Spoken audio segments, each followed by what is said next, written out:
सामग्री निर्धारित होनी चाहिए, बड़ी भरोसा करके ले लेनी चाहिए, निर्धारित हो और सीमित हो। अगर आपके पास में बहुत अधिक सामग्री रखी हुई पड़ी है, अगर आपके पास में सामग्री यूँ कहिए कि कोई बहुत अधिक सामग्री रखी हुई है और यूँ कहिए कि कोई लिमिट नहीं है आपके पास में सामग्री की, तो आप डेफिनेटली कंफ्यूज होंगे कि ये पढ़ूँ कि ये पढ़ूँ, ये पढ़ूँ कि ये पढ़ूँ, फिर भटकाव शुरू हो जाता है। तो आपने पहले लक्ष्य तय कर लिया, फिर आप सामग्री तय कर लो कि सामग्री तय करना है, कैसे करना है, ये आपके ऊपर है। फिर भी आप कहोगे तो मैं एक छोटा सत्र ले लूँगा कि सामग्री कैसे तय की जा सकती है। किताबें, नोट्स, कोचिंग वगैरह जो भी आपको ठीक लगता है, आपको समझ में जो भी चीज़ें आती हैं, मुझे लगता है कि सामग्री लिमिटेड हो तो ठीक है। क्यों? क्योंकि आप उसको बार बार पढ़ सकते हो और बार बार पढ़ने से चीज़ें याद भी हो जाती है और एलिमिनेशन की ताकत भी आ जाती है, क्योंकि आपके कंसेप्ट क्लियर हो जाते हैं। अगर आपकी सामग्री बेशुमार है, आपकी कमरा किताबों से भरा हुआ है, तो आपको समझ में नहीं आएगा कि शुरुआत कहाँ से करूँ, कौन सी किताब शुरू करूँ, कौन सी छोड़ूँ, क्या पढ़ूँ। एक तो शुरुआत नहीं होगी, और शुरुआत हो भी गई तो परीक्षा के ठीक पहले आप रिवीजन नहीं कर पाओगे। क्यों? क्योंकि इतनी सारी सामग्री है कि कौन सा पढ़े, कौन सा छोड़े, और एक प्रकार से थोड़ा सा मोरल डाउन हो जाता है। सीमित रखें और सामग्री निर्धारित रखें, क्योंकि अगर सामग्री निर्धारित नहीं है तब भी भटकाव रहेगा कि ये पढ़ूँ कि ये पढ़ूँ, है ना। और इसलिए लक्ष्य तय हो, सामग्री तय हो जाती है, उसके बाद में अपने आप को अनुशासित करें। देखो, अनुशासन बेहद ज़रूरी होता है। अगर आप अनुशासित नहीं हैं, अनुशासन का सीधा सा मतलब ये होता है कि सुबह से शाम तक का आपका शेड्यूल फिक्स है। जैसे मुझे पता है कि मुझे मॉर्निंग में 5:30-6 बजे उठना है, फिर उसके बाद मुझे 2 घंटे पढ़ना है, फिर मुझे ये काम करना है, फिर मुझे वहाँ जाना है, फिर मेरे वहाँ पे ये काम करने हैं। सुबह से शाम तक का मेरा शेड्यूल फिक्स है। ये अनुशासित जीवन बेहद ज़रूरी है आपका। अगर आपका सुबह से शाम तक अता पता ही नहीं है कि आप क्या कर रहे हैं, क्या नहीं कर रहे हैं, आपको खुद को कुछ नहीं पता, आपका अपने ऊपर ही शासन नहीं है, आप किसी और के शासन के अधीन चल रहे हैं, तो मान के चलिए कि आप कभी भी एकाग्रचित्त नहीं हो सकते। आप सबसे पहले तो अपने आप को ठीक करिए, जब आपका मॉर्निंग से लेकर नाइट तक का पूरा शेड्यूल फिक्स हो, सुबह से शाम आपको क्या करना है और क्या नहीं करना है। अगर आप ये फिक्स शेड्यूल करते हैं, आपकी जीवनचर्या एकदम नियमित होती है, तो आपको किसी मोटिवेशन की आवश्यकता नहीं है, क्योंकि आपकी जीवनचर्या, आपकी जो शेड्यूल है वो आपको ऑटोमेटिक मोटिवेट करता रहता है, आपको पुश करता रहता है, आप अपना काम करते रहते हैं। अगर आपका कोई टाइम टेबल नहीं है, बिल्कुल अस्त व्यस्त जीवन जी रहे हैं, तो आप उम्मीद ही मत करिए कि आप कभी एकाग्रचित हो पाएंगे। आप उम्मीद ही मत करना कि आपको कोई मोटिवेट कर पाएगा। ये मोटिवेशन तो अपने आप में एक क्षणिक होता है और 1-2 दिन के लिए रहता है, इससे ज़्यादा नहीं रहता। लेकिन अगर आप नियमित जीवन जीते हैं, अनुशासित जीवन जीते हैं, सुबह से शाम तक का आपका बिल्कुल शेड्यूल फिक्स है, तो आप मान के चलिए कि आपको किसी मोटिवेशन की आवश्यकता नहीं है और आप डेली बिल्कुल एकाग्रचित्ता के साथ पढ़ सकते हैं। नहीं तो आप कितना भी मोटिवेट हो लो, बड़े बड़े मोटिवेट से मोटिवेट हो लो, 1 घंटे बाद आपकी स्थिति वैसी होगी जैसे पहले है। मुझे अच्छे से ठीक से अनुभव किया मैंने, जब भी मेरी पढ़ाई नहीं होती थी या मुझे इस तरह से कि साथियों के साथ चला गया या फिर किसी के कमरे चला गया, वहाँ पढ़ाई नहीं हुई, पूरा दिन खराब हो गया, तो मुझे रात को ऐसे बड़ा टेंशन सी होती थी, यार क्या कर रहे हैं हम, क्यों हमारा समय खराब कर रहे हैं। जिस दिन अच्छी पढ़ाई होती थी उस दिन शाम को, रात को बड़ा सुकून मिलता था कि हाँ, हमने दिन का अच्छे से यूज़ कर लिया। तो ये अनुशासन बेहद ज़रूरी है, और अगर ये नहीं है तो मोटिवेशन वगैरह सब एक फ्रॉड हो जाते हैं। क्यों? क्योंकि बिना अनुशासन के, बिना नियमित जीवनचर्या के एक विद्यार्थी ही नहीं बल्कि कोई भी व्यक्ति हो, कोई भी चीज़ें काम नहीं करेगी। आपके पास अनुशासन होना चाहिए, मॉर्निंग से लेकर नाइट तक का कंप्लीट शेड्यूल होना चाहिए। शेड्यूल ऐसा नहीं कि भाई 2 बजे 6 बजे उठना है, 7 बजे ये करना, नहीं। मॉर्निंग में 1 घंटा ये करना है, किसी भी गजे कर सकते हो। और ठीक है, उसका शेड्यूल भी बड़ा लिबरल होना चाहिए ताकि उसको आप फॉलो कर सको। कई बार हम बहुत टिपिकल शेड्यूल बनाते हैं कि 6 बजे उठना है, 6:30 बजे ये करना है। ये शेड्यूल किसी दुनिया में किसी व्यक्ति का ना पूरा हुआ ना कभी पूरा हो पाएगा। हम पेज पे लिखते हैं, फिर लिखते हैं कल से लागू, परसों से लागू, फिर फाड़ देते हैं, फिर लिखते हैं, ऐसा नहीं होता। शेड्यूल लिबरल डालिए। कठिन शेड्यूल बेड़ियों की तरह है, आपको आगे नहीं बढ़ने देता। लिबरल का क्या मतलब है, जैसे मैं अगर बात शेड्यूल की बात करूँ तो सुबह 6 साढ़े 6 बजे मैं जनरली उठता हूँ। उसके बाद मैं आधा घंटा 1 घंटे थोड़ा घूमता हूँ, उसके बाद मैं थोड़ा पढ़ लेता हूँ। अब थोड़ा पढ़ लेता हूँ, अब देखो कितना थोड़ा पढ़ लेता हूँ, 1 घंटे 2 घंटे, कई बार नहीं भी पढ़ पाता हूँ। फिर मुझे पता है मुझे 10 बजे फिर कॉलेज के लिए निकलना है, फिर कॉलेज चला गया, 3:30-4 बजे मेरे कॉलेज के काम हो गए। फिर मुझे क्या करना है, मेरा टाइम टेबल एकदम ऐसे मोटा मोटा फिक्स रहता है, लिबरल भी रहता है। कभी कभार शेड्यूल फॉलो नहीं भी होता तब भी कोई फ़र्क नहीं पड़ता, लेकिन कोशिश ये करो कि महीने में 20-25 दिन आपका शेड्यूल बढ़िया से फॉलो हो जाए, है ना। ये होना चाहिए आपके पास में, प्लान होना चाहिए। प्लान का मतलब ये है कि भाई कितने समय मुझे कोर्स पूरा करना है, किस तरह से मुझे किस सब्जेक्ट को साथ में लेके चलना है, प्लान होना चाहिए। मॉर्निंग से लेकर नाइट तक का पूरा शेड्यूल होना चाहिए और डिसिप्लिन के साथ में उसको फॉलो किया जाए, तो मुझे लगता है ये भटकाव वगैरह कभी कभी नहीं आ सकते। ये सबसे ज़्यादा जो है वो आपकी ज़रूरी होता है। इसके साथ साथ में आपको मैं कहूँगा आत्मदीपो भव।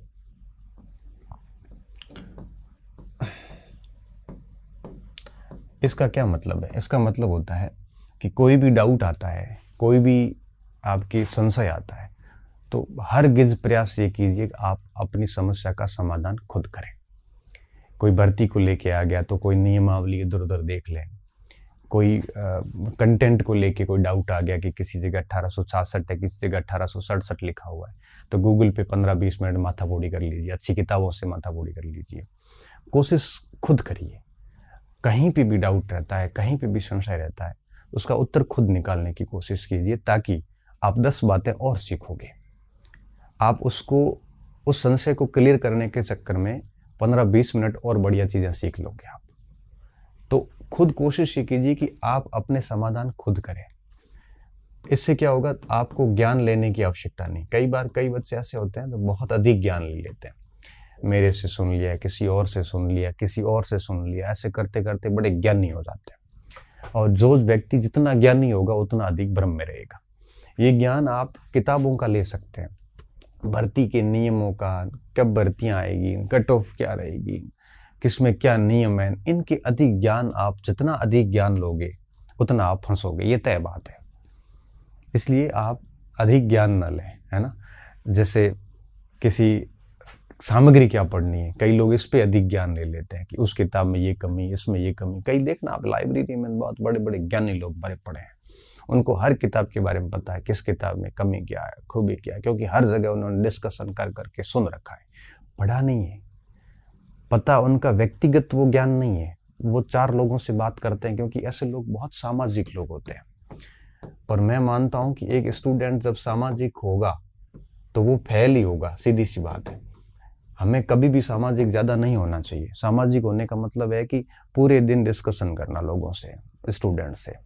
अब एक, जैसे मैं एक स्टूडेंट हूँ और एक सामाजिक हूँ मान लो, तो मैं दिन में 10-20 से तो बात करूंगा ही, और 10-20 की रिव्यू मैं सुनूंगा, मेरे बात दिमाग में आएगी, ये ज्ञान मैं किसी और को जाके दे दूंगा कि इस किताब में ये कमी, उस किताब में। खुद ने भली मत पढ़ी हो, लेकिन इस तरह से सोशल होने के बाद कई ऐसे बड़े ज्ञानवान लोग बैठे हैं, पुराने पंडित है वो सारे के सारे, और अनुभवी भी है, क्योंकि नौकरी तो लगती नहीं है।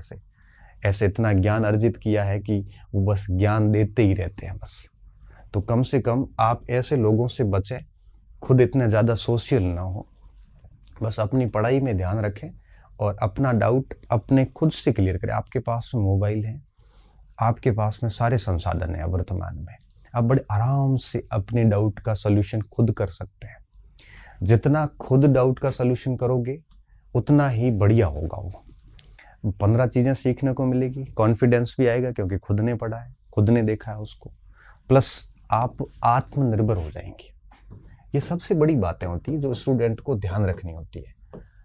आत्मनिर्भर होना बहुत ज़रूरी है। आप हर छोटी मोटी बात के लिए दूसरों पे क्यों निर्भर होना, क्यों किसी को फालतू आपको एक प्रकार से है वो पूछते रहना है। तो हमें कोशिश करनी है कि अपने डाउट्स का समाधान आप खुद करें, और आपको लगता है कि बहुत प्रयास करने के बाद में भी समाधान नहीं मिल रहा है, तब आप किसी शिक्षक से पूछ लें कि सर बहुत प्रयास कर लिए, समाधान नहीं मिला, अब आप हेल्प कर लीजिए। और बहुत ज़रूरी समाधान हो तो पूछ लो आप। बाकी ज्ञान लेने से बचें, मैं तो यही कहूँगा। ज्ञान लेने का मतलब है कि पूरे दिन पढ़ाई के अलावा सारी चीज़ें हासिल करना, कोई मतलब नहीं है, ये सब बेकार की चीज़ है। परीक्षा में ये बातें नहीं आएगी, ये आपको कभी भी एनरिच नहीं करेगी, ये आपका कभी भी विकास नहीं करेगी, आपको पीछे ले जाएगी। आप सामाजिक होने से बचें, सामाजिक नहीं हो, ज़्यादा कम से कम संपर्क रखें लोगों से, कम से कम संपर्क। आपका पब्लिक अपीयरेंस कम से कम होना चाहिए, क्योंकि जितना आप लोगों के लिए सुलभ रहेंगे उतनी आपकी वैल्यू कम होती जाएगी। आप कांटेक्ट बहुत कम रखें, क्योंकि बहुत अधिक कांटेक्ट आपको डिस्टर्बेंस करेंगे, आपको ज्ञान दे देंगे। बहुत अधिक संपर्क ज्ञान भी देते हैं, बहुत अधिक संपर्क आपको डिस्टर्ब भी करते हैं, और बहुत अधिक कांटेक्ट आपको भटकाते भी हैं। तो लिमिटेड लोगों से कांटेक्ट रखें। क्यों? परीक्षा आपको देनी है। आपकी बुद्धि और बहुत अधिक लोगों की बुद्धि समान नहीं है। हर व्यक्ति का आचरण अलग होता है, हर व्यक्ति का पढ़ने का तरीका अलग होता है, बहुत भिन्नताएं होती हैं। इसलिए कोशिश करें कम से कम संपर्क रखें। जिस लाइब्रेरी में बहुत ज़्यादा लोग आपके जान पहचान के हो गए हैं, तो कोशिश करें कि आप वहाँ से निकल जाएं। क्यों? क्योंकि अधिक संपर्क हो चुके हैं, और अधिक संपर्क अब आपको पढ़ने नहीं देंगे। ठीक है, तो ये अधिक संपर्क ना रखें, आत्मनिर्भर रहें। और सबसे लास्ट बात कि कल अपने हाथ में नहीं है, तो ज़्यादा ना सोचें, ओवर थिंकिंग ना करें। बस कल अपने हाथ में नहीं है, ना बीता हुआ कल अपने हाथ में है, ना आने वाला कल अपने हाथ में है। आप ये सोचोगे कि मेरे पास कल, मतलब यस्टरडे, भूतकाल में मेरे पास ये था, भूतकाल में मैं बहुत ब्रिलियंट था, तो पुरानी उपलब्धियों के साथ जिंदगी जियोगे क्या आप? तो नहीं, पुरानी उपलब्धियां कोई काम की नहीं। अच्छा, मान लो पुराना समय बड़ा खराब गुजरा हुआ आपका, तो उसका रोना रोने से क्या होगा? फिर भूल जाओ उसको आप। अच्छा है पास्ट, तो भी भूल जाओ, बुरा रहा है तब भी भूल जाओ आप। हाँ, ये है कि थोड़ा मोटिवेट होते हैं तो पास्ट याद कर सकते हैं कि मैं क्या था और क्या हुआ, तो थोड़ा सा व्यक्ति की चेतना जागृत होती है। आने वाला कल भी आपके हाथ में नहीं, आपके हाथ में सिर्फ आज है। आज जैसी मेहनत करोगे वैसा कल होने वाला है। इसलिए ओवर थिंकिंग से बचने का प्रयास करना चाहिए, और कुछ नहीं।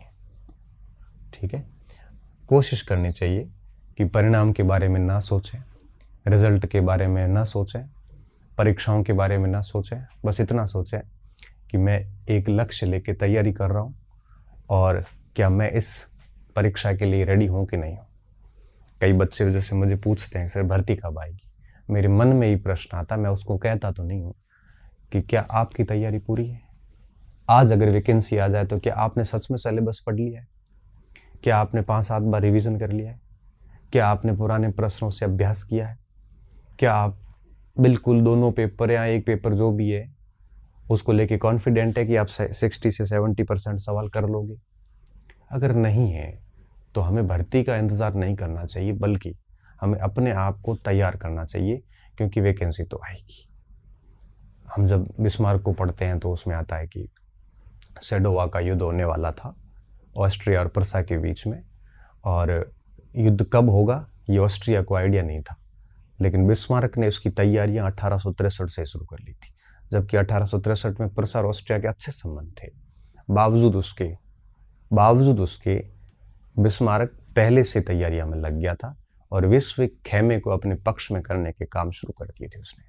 चाहे रूस को उसने अपने पक्ष में लिया हो, चाहे फ्रांस को तटस्थ किया हो, चाहे सार्डिनिया के साथ गुप्त समझौता किया हो।